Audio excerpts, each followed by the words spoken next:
This is how scientists use CRISPR to edit a gene. So they're going to take this Cas9 protein, which is naturally found within the cell, and they're going to take their guide RNA, which is the complement to their target gene. So they're going to attach this guide RNA to the Cas9 protein. Otherwise, this whole process won't work. So once they do that, the Cas9 protein actually opens up to form this Cas9 channel, and it can then string along the DNA. So as it's stringing along the DNA, this is where these two lobes come into play. The recognition lobe is responsible for using the guide RNA, which, like I said, is the complement to their target DNA, and it's looking out for its match on the 3' to 5' strand. So once it finally finds this target, it's going to then use this nucleus lobe, which is important for 1, cutting, and 2, recognizing the PAM sequence, which is found on the 5' to 3' of the host DNA. So, like I said, Cas9 is naturally found within the cell, and this natural process is used to cut out viral DNA in the host, because viruses insert their own DNA to the host genome, and the host wants to cut out these viral genes, or else it's just going to make more viruses. So this PAM is important for when Cas9 comes to cut out this viral gene. It wants to make sure it's not cutting out its own genes. So it's going to recognize this PAM sequence, which through the nucleus lobe, and it's going to cut 3 to 4 base pairs downstream of this PAM sequence. So scientists want to make sure that they're aware of this. So like I said, the nucleus also cuts downstream, like so. I also wanted to mention that PAM stands for protospacer adjacent motif, and the PAMs are found throughout the genome. They're about every 10 base pairs in the host DNA. Along with the Cas9 protein and the guide RNA, the scientists also need to provide the repair template inside the environment that they're working in. So they have this repair template, which the Cas9 protein is going to insert within the genome now that they have this cut. And it's also important to note that the scientist wants to make sure that the repair template does not have a PAM recognition site, which I just talked about. Otherwise, the Cas9 protein is just going to come back and cut out this part that they just worked to insert.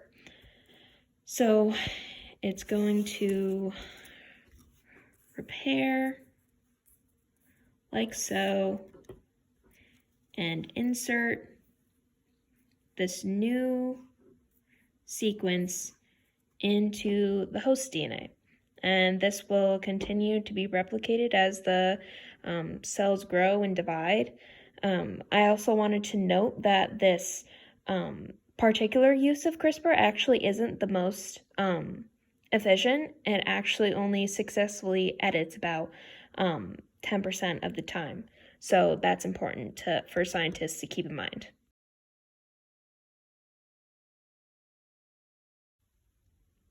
So now I'm going to show you how scientists use CRISPR for gene knockout. And gene knockout is traditionally done with expensive and time-consuming techniques, so CRISPR is definitely a more efficient way of doing this.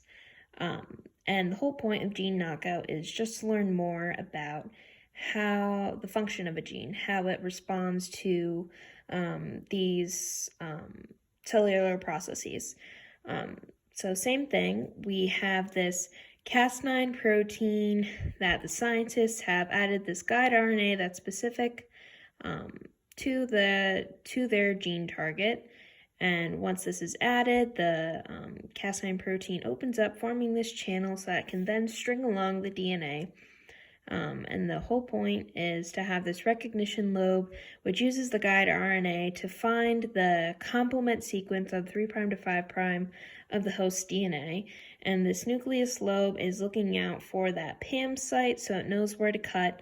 And once it does that, it will cut.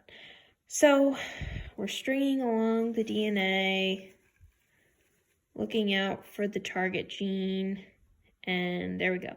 So the recognition lobe has used the guide RNA to find the 3' to 5' matching or complement DNA, and this PAM site has interacted and found the PAM sequence, and then it's going to make this cut 3 to 4 base pairs down, in this case 3 base pairs upstream of the PAM sequence.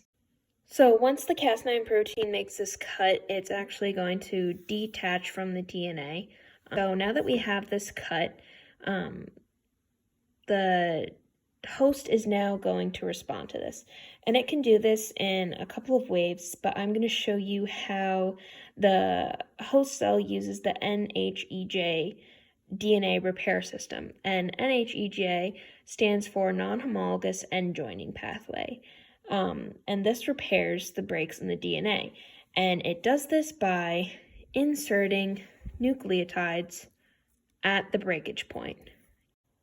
So now that the host has inserted these new nucleotides to the gene, scientists are curious to see how this mutation will affect the expression of that gene. So how will this new mutation, which is often a frame shift mutation, how will this translate to how the host expresses this gene? So, and this often occurs in a knockout effect. So say this was for a fluffy gene, and now you've edited this fluffy gene, will the dog still be fluffy? That's what scientists are curious about, and often, no. The dog will not express the fluffiness anymore.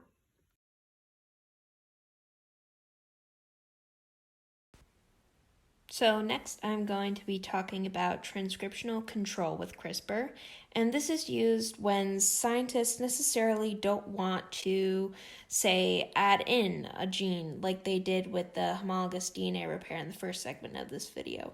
Or maybe they don't want to knock out a gene and inactivate a gene like they did with the NHJ pathway in gene knockout. So this is when they use transcriptional control. So how does transcriptional control work? What does it do? Etc. So transcriptional control isn't cutting or adding or taking out anything. It's simply just turning on or turning off a gene. So how does it do this? The scientists add a transcriptional activator or repressor subunit to this Cas9 protein, and that actually inactivates this nuclease lobe on the Cas9 protein so that it can't cut. But the process is slightly similar in that we still have this guide RNA, which the scientists attach to the Cas9, and this is the complement to their target sequence on the genome of the host. So the process is going to work similar where the Cas9 protein is still stringing along that genome. So once the cDNA is found, the transcriptional activator or repressor is going to work to essentially turn off or turn on that gene. And often the target sequence is a promoter region on the genome, which, as we know, controls transcription and translation. So just closing remarks, CRISPR is a very new way of editing the genome and a powerful way, and it's actually a lot more efficient than previous methods used to edit the genome. And the applications are endless. Researchers are looking to change genomes in people who carry human diseases that have no other treatments, or it can be used to edit the genome of, say, endangered species and can make their phenotypes more resilient to changes in the environment that's happening. So it's just a really cool new cellular process that we are currently discovering.